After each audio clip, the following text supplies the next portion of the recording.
के दर पर तब तक नहीं आ सकता जब तक माता का बुलावा ना आए। ऐसे ही हमारे साथ हुआ। हम भी वैष्णो देवी का काफ़ी टाइम से प्लान कर रहे थे कि हम वैष्णो देवी जाएँ, बट माता का बुलावा ही नहीं आ रहा था। फिर बाद में जाके माता ने हमारी सुनी और माता ने हमें बुलाया नए साल पर। हम वैष्णो देवी गए थे बस से। हमने 8 बजे बस पकड़ी थी रात के लिए। पूरी रात हमारी ट्रैवलिंग थी, फिर सुबह जाके हम वैष्णो देवी पहुँच गए थे। Hello guys, welcome to our new vlog. हमारी जो बस है वो ISBT कश्मीरी गेट से श्री माता वैष्णो देवी कटरा जम्मू जाएगी। बहुत सारी बस खड़ी है मनाली जाने के लिए, लक्ष्मी हॉलीडे। काफ़ी टाइम से हम बस का वेट कर रहे हैं। मौसम काफ़ी ठंडा है, अभी भी बस नहीं आई है। हमारी बस 2 घंटे लेट चल रही है। फाइनली गाइस, अब हमारी बस आ चुकी है इतना इंतज़ार कराने के बाद। तो अब हम बस की ओर चलते हैं और आपको दिखाते हैं कि बस में क्या सुविधाएं हैं।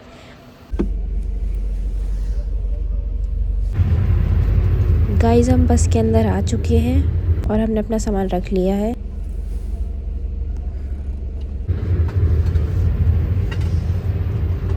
यात्रा स्टार्ट करते हैं माता के नारा लगाते हुए। जोर से बोलो जय माता दी। टाइम लगभग 9:10 हो चुका है। हमारी बस ISBT कश्मीरी गेट दिल्ली से आगे के लिए निकल रही है। ये बस नोएडा जालंधर पंजाब के रास्ते से होते हुए जम्मू कटरा की तरफ जाएगी। प्रॉपर सामान रखने की फैसिलिटीज़ दी गई है। प्राइवेसी का भी पूरा ध्यान रखा गया है। प्रॉपर कर्टन्स दिए गए हैं। बॉटल हैंगिंग की फैसिलिटीज़ मिल जाती है आपको इधर। सॉक्स रख रखे इसमें और शूज़ वगैरह भी दिए हुए हैं। चार्जिंग सॉकेट भी प्रॉपर दिया हुआ है। लाइट ऑन ऑफ हो जाती है प्रॉपर, ठीक है। इसकी क्वालिटी भी आपको बढ़िया मिल रही है। ये प्रॉपर आपको बढ़िया क्वालिटी मिल रही है आपको इस चीज़ की। यहाँ पे लगभग 10 बजे के करीब हमारी जो बस है हमारे पहले स्टॉप पे रुक चुकी है।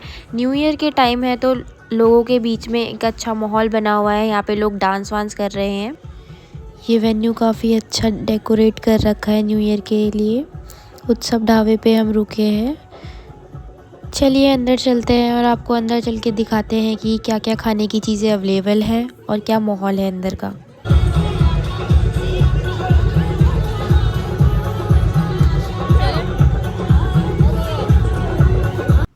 हमें काफ़ी भूख लगी थी तो हमने अभी अमृतसरी कुलचा ऑर्डर किया है। ऐसे सही नहीं लगता ना कि गाइस, अगर हम यहाँ पे फोकस करें तो यहाँ के प्राइस बहुत ज़्यादा कॉस्टली है। यहाँ का खाना टेस्ट करके ही पता चलेगा कि प्राइस के हिसाब से जो फूड है वो वर्थ है कि नहीं।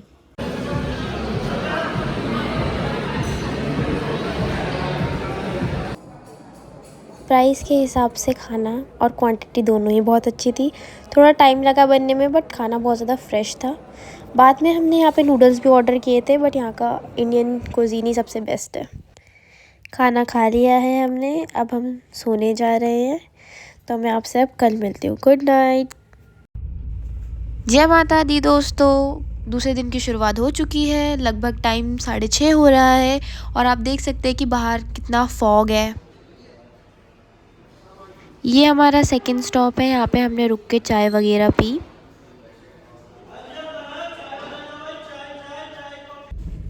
रात में तो इतना पता नहीं चल रहा था बट अगर हम अभी देखें तो काफ़ी फॉग है बाहर। अभी अप्रॉक्स टाइम 8 साढ़े 8 हो रहे हैं और इसी की वजह से बस काफ़ी डिले चल रही है।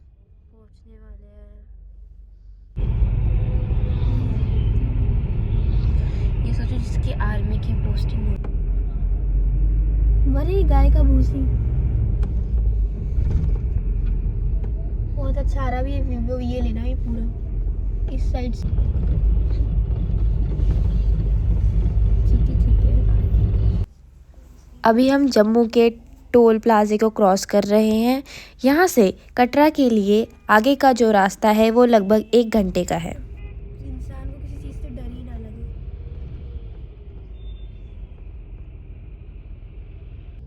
वाओ, क्या व्यू है। आगे की तरफ हमें टनल्स दिख रहे हैं तो हमारी जो बस है वो टनल से होते हुए जाएगी।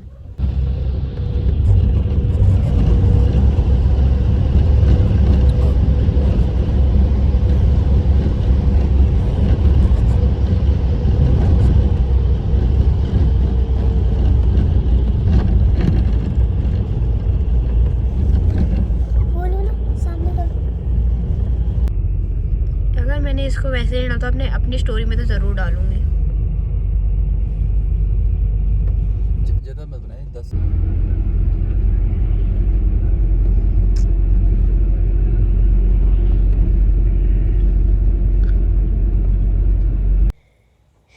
ये चेक पॉइंट है गाइस, यहाँ पर हर एक मेल पैसेंजर की चेकिंग होती है due to security reasons. Passengers को मशीन के अंदर से चेक इन करना होता है। यहाँ से हम कटरा में एंटर कर जाएंगे। ये रिहासी चेक पॉइंट है। अभी हम कटरा बस स्टैंड पहुँचने वाले हैं, जिसका नाम मूनलाइट स्टेशन के नाम से है। ये एक न्यू बस स्टैंड है।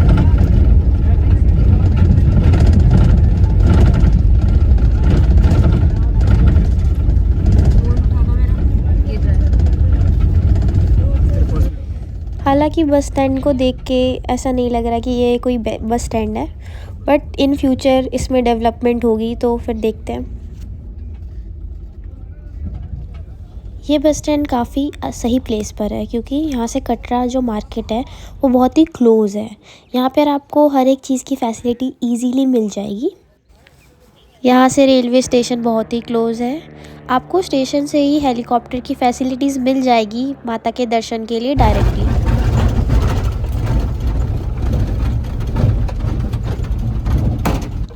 हमने बस स्टैंड से कैब की फ़ैसिलिटीज़ ली है, जो कि हमको होटल तक ड्रॉप करेगी और वहाँ से हमको जहाँ से वैष्णो देवी यात्रा का सफ़र स्टार्ट होगा वहाँ पे ड्रॉप करेगी। कैब और होटल की फ़ैसिलिटीज़ दोनों ही आपको इनकी तरफ से मिलेगी।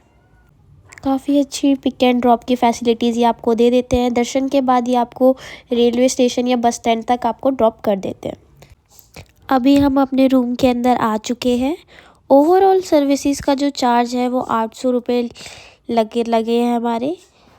वैसे प्राइस तो नेगोशिएबल है, आप अपने हिसाब से बार्गेनिंग करके प्राइस को कम या ज़्यादा कर सकते। आपको यहाँ पे गीजर और वाईफाई की फैसिलिटीज़ मिल रही है। रूम भी काफ़ी नीट एंड क्लीन है और यहाँ का जो लोकेशन है वो भी काफ़ी बेस्ट है। थोड़ा सा फ्रेश होके और आराम करके अब हम जा रहे हैं कुछ खाने के लिए।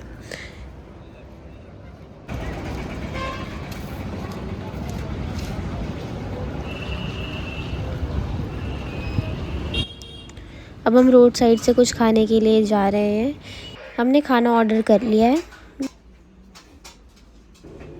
प्राइस के हिसाब से मुझे खाना एकदम टेस्टलेस लगा है और क्या कहते हैं, मैं तो आपको रेकमेंड करूँगी कि आप यहाँ से बिल्कुल भी रोड साइड से कुछ ना खाएं। आपको अगर कुछ खाना ही है तो आप कुछ अच्छे रेस्टोरेंट्स वगैरह से खा सकते हैं।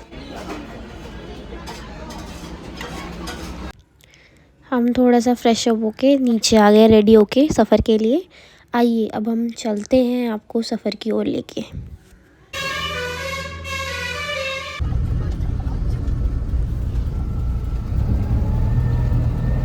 होटल से हम RFID कार्ड लेने के लिए जा रहे हैं। फिर वहाँ से हम माता वैष्णो देवी के दर्शन स्टार्ट करेंगे।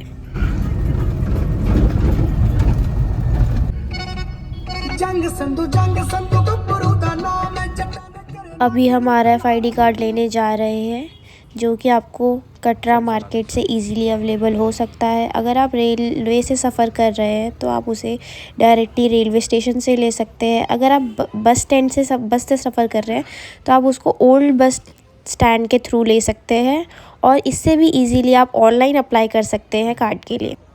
यहाँ पर आपका सिम कार्ड बिल्कुल भी वर्क नहीं करेगा, तो मैं आपको प्रेफर करूँगी कि आप कैश लेके चलें।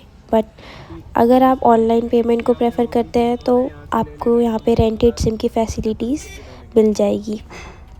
अब हम माता को चढ़ाने के लिए चढ़ावा ले रहे हैं। हाँ, देखना माता रानी को थोड़ी बाहर आओगे, इसे भी अच्छा चढ़ाना। ये पैसे के लिए नहीं बोलना, पैसा चढ़ाएंगे, ठीक है ना। वो भी आपके लिए लगे, सामने देखो, उसको भी नज़र डालो। ये सब कैसे ऐसे वो 8,000 का सेट लगा है, खाली सेट ही सेट 8,000 का है। तो आप जितना मिक्सर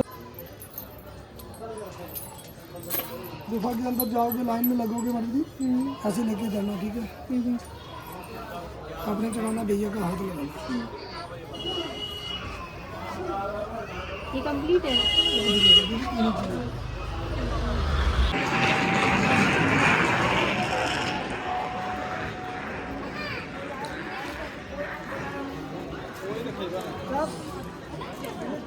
लगभग 10 से 15 मिनट का रास्ता है ये, आपको बाणगंगा तक लेके जाएगा। इस रास्ते में नाइट के समय भी आपको काफ़ी चहल पहल मिलेगी, आपको बहुत से मंदिर देखने को मिलेंगे।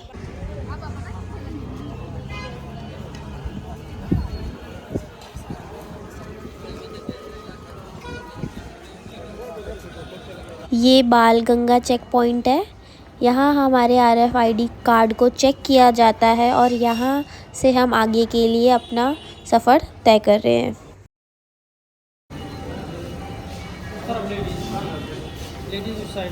ये जो लाइन आपको दिख रही है यात्रियों की, वो माता वैष्णो देवी के दर्शन करके अपने कार्ड को वापस जमा कर रहे हैं। यहाँ से आपको न्यू रास्ता भी मिल जाएगा, बट मैं आपको नया रास्ता बिल्कुल भी सजेस्ट नहीं करूँगी क्योंकि वहाँ पर कोई भी फैसिलिटीज़ अवेलेबल नहीं है। पुराने रास्ते में आपको लेफ़्ट हैंड साइड में ही आपको गुलशन कुमार का लंगर मिल जाएगा। आपको यहाँ पर कड़ी चावल, राजमा चावल, पूरी सब्जी मिल जाती है जो कि विदाउट लहसुन प्याज होती है।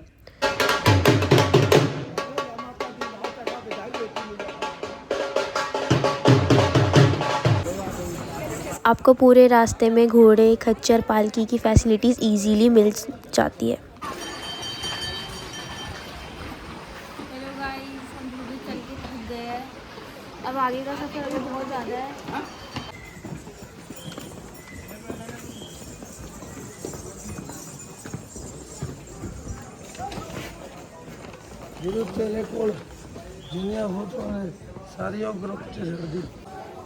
हमारा जो दूसरा पड़ाव है वो चरण पादुका है, जहाँ पर माता वैष्णो ने रुक कर विश्राम किया था।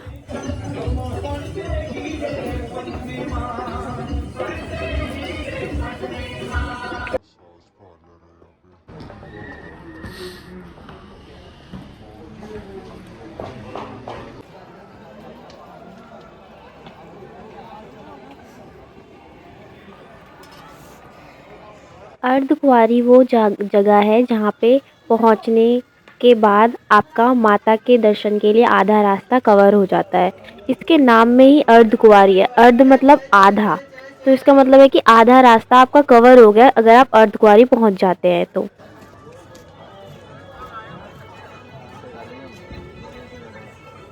अर्धकुंवारी पहुँचते ही आपको medical, health care, food, ATM की फैसिलिटीज़ मिल जाएंगी।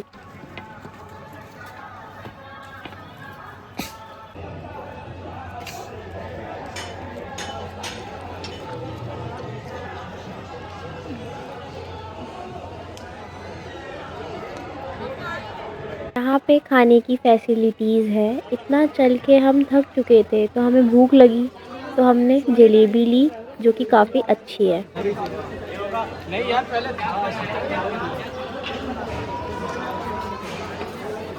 सोने की फैसिलिटीज़ अवेलेबल है, आप यहाँ से ब्लैंकेट लेके बिछा के सो सकते हैं इजीली। आपको डोरमेट्री भी मिल जाएगी यहाँ पे। यहाँ से माता के भवन जाने के लिए 2 रास्ते हैं, आप दोनों में से कोई भी रास्ता ले सकते हैं, आप माता के भवन इजीली पहुँच जाएंगे। दोनों ही बेस्ट है। और ठंड उस समय पे बहुत ज़्यादा भी नहीं थी, बट रात के समय पे वहाँ पे टेम्परेचर डाउन हो जाता है, दिन के समय पे इतनी ठंड आपको महसूस नहीं होगी। अर्धकुंवारी वो प्लेस है जहाँ पर पहुँच के आप माता के भवन जाने के लिए आधा रास्ता कंप्लीट कर चुके होते हैं। वहाँ पर आपको खाने पीने की फैसिलिटीज़ मिल जाएगी, जिसमें आपको विदाउट अनियन गार्लिक खाना मिलता है। आपको वहाँ पे डोरमेट्रीज़ भी मिल जाएंगी, वहाँ पे आप इजीली स्टे करके अगले दिन माता के भवन जाने के लिए भी निकल सकते हैं। कुछ लोग वहाँ पे बाहर बिछा के भी सो रहे थे, आपको प्रॉपर ब्लैंकेट्स प्रोवाइड कराई जाती है कि आप वहाँ पे आराम से सो सके। बट हमने ऐसा बिल्कुल नहीं किया था, हमने वहाँ पे थोड़ी देर रेस्ट किया था, रुके थे हम थोड़ी देर, फिर बट आगे हम दर्शन करने के लिए निकल गए थे माता के, क्योंकि हमें माता के ब्रह्म मुहूर्त के दर्शन चाहिए थे, जो कि सुबह 4 बजे वाले जो दर्शन होते हैं वो। वहाँ पर आपको सिम कार्ड से रिलेटेड भी दिक्कतें आ सकती है, क्योंकि वहाँ पर सिम कार्ड वर्क नहीं करते, वहाँ पे बिल्कुल भी नेटवर्क नहीं आते हैं, कोई कॉल वगैरह कुछ नहीं लगता है, एक्सेप्ट आप वहाँ के सिम को रेंट कर ले या फिर बाय कर ले, तब ऑनलाइन क्या कहते हैं ट्रांजेक्शन पॉसिबल है। बट मैं आपको सजेस्ट करूँगी कि आप ऑलरेडी कैश रखें अपने पास, पहले से ही होटल वगैरह बुक करके रखें आप, ताकि आपको ज़्यादा दिक्कतों का सामना ना करना पड़े। वैष्णो देवी जाने के लिए 2 मार्ग है, एक जो पुराना मार्ग और एक है जो नया रास्ता बना ताराकोट मार्ग। वहाँ से मैं आपको सजेस्ट करना चाहूँगी कि आप पुराने रास्ते से ही जाएँ, क्योंकि वहाँ पे जो नया रास्ता है उसमें कोई भी शॉप्स की फैसिलिटीज़ वगैरह नहीं मिलेगी आपको। No washroom, no ATM card, कुछ भी नहीं मिलेगा आपको। रात में सफ़र करना हो या सुबह सफ़र करना हो, मैं आपको यही सजेस्ट करूँगी कि आप पुराने रास्ते से ही जाएँ, क्योंकि वहाँ पे शॉप्स, एटीएम और क्या कहते हैं वॉशरूम की फैसिलिटीज़ अवेलेबल है। एटीएम की फैसिलिटीज़ तो आपको अर्धकुंवारी पे जाके ही मिलेगी। बाल गंगा चेक पॉइंट से लेके अर्धकुंवारी तक का में कोई आपको एटीएम कार्ड नहीं मिलेगा। जब आप अर्धकुंवारी पहुंच जाएंगे तब आपको एटीएम कार्ड की फैसिलिटीज़ मिलेगी, तो मेक श्योर आप कैश ज़रूर रखें अपने पास।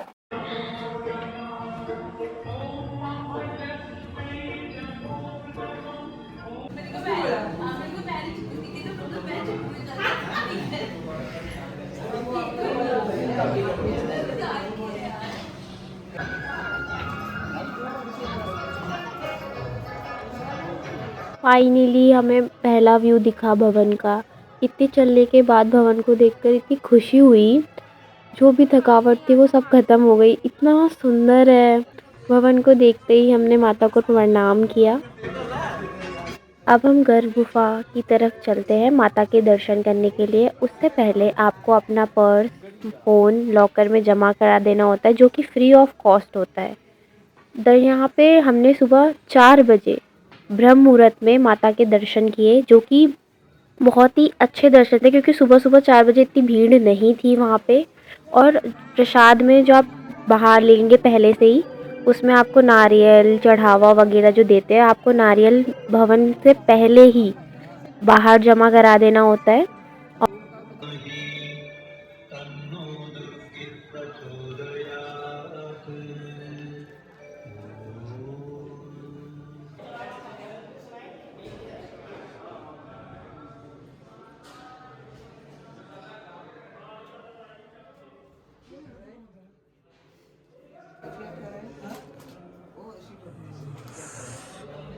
फ्रेश होके हम निकल गए हैं।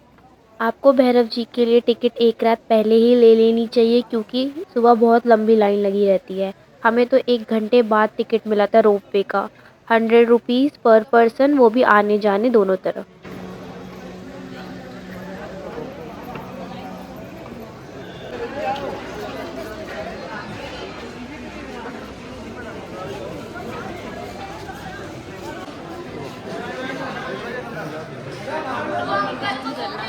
रोपवे तक जाने में भी हमें 1 घंटे का टाइम लग गया।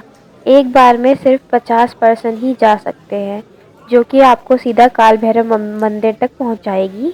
आप चाहे तो पैदल भी यात्रा कर सकते हैं, 2 घंटे का रास्ता है। बट हमारे पैरों की हालत सही नहीं थी, तो हमने रोपवे का सहारा लेना ज़्यादा सही समझा।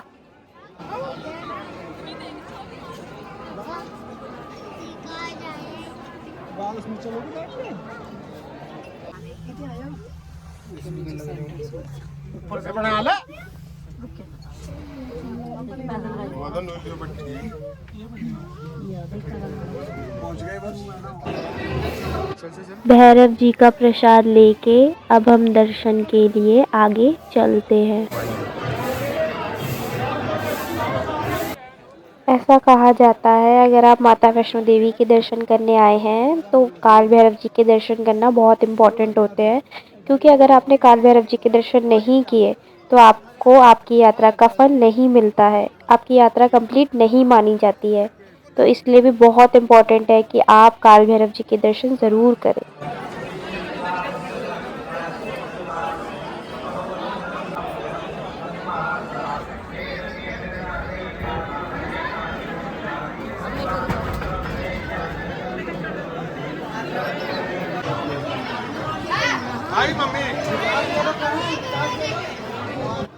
थोड़ी सी आगे जाके हमें काल भैरव जी का भंडारा दिखा।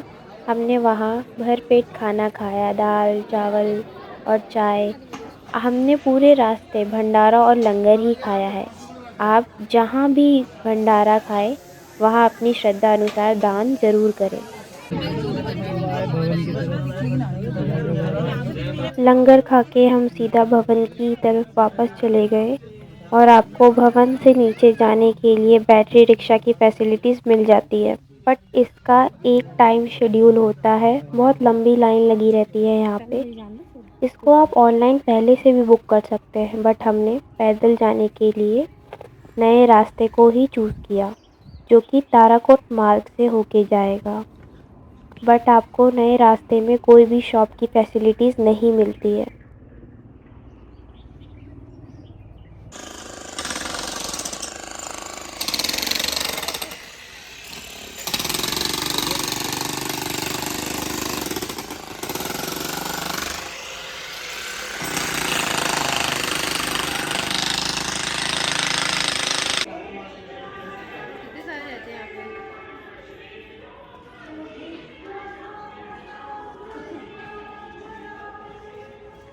शंकराचार्य मंदिर बनवाया जा रहा था यहाँ पे शाइन बोर्ड के थ्रू, जो कि शिव जी को डेडिकेटेड है। बट स्थानीय लोगों ने इस मंदिर पर आपत्ति जताई, जिसके कारण इस मंदिर का निर्माण पूरा नहीं हो पाया है।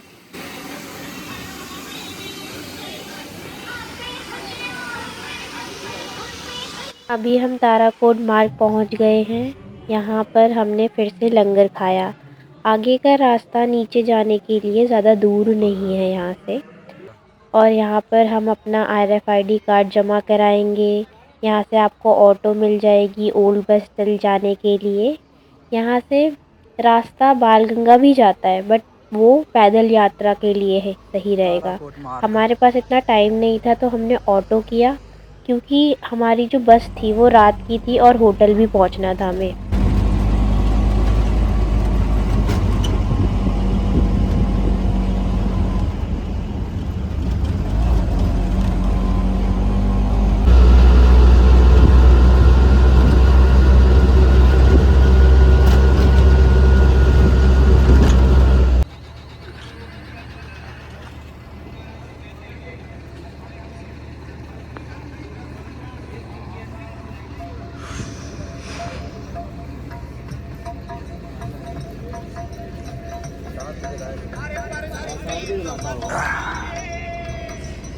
जल्दी भी करो लाके यहाँ कोई घर आके नहीं है भाई, तो भी देखो कोई ना कोई आ जाते, बस स्टैंड है ना।